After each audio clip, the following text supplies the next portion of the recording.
বাস্তবতা কি জানেন? বাস্তবতা হচ্ছে আল্লাহ রাব্বুল আলামিন যখন কাউকে কবুল করে নেন, সারা দুনিয়া মিলেও তার কোনো ক্ষতি করতে পারে।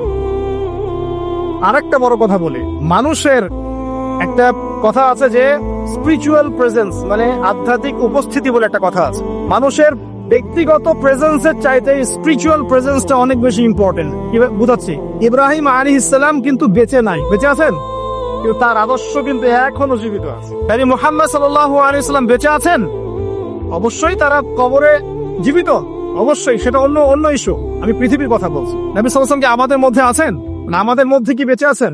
তার আদর্শ কিন্তু মরে যায় নাই। এমনকি আমরা যারা এখন অনেক বড় বড় নেতার আদর্শে আমাদের জীবন করি না, তারা কিন্তু কেউ বেঁচে নাই, বেঁচে আছে, তাদের আদর্শ কিন্তু মানুষ এখনো ফলো করছে। তো এটাকে বলে স্পিরিচুয়াল প্রেজেন্স, আধ্যাত্মিক উপস্থিতি। আল্লাহ পাক যাকে কবুল করবেন, যে হকপন্থী হবে ইনশাআল্লাহ তাআলা, সে যদি ফিজিক্যালি প্রেজেন্ট নাও থাকে, তার আধ্যাত্মিক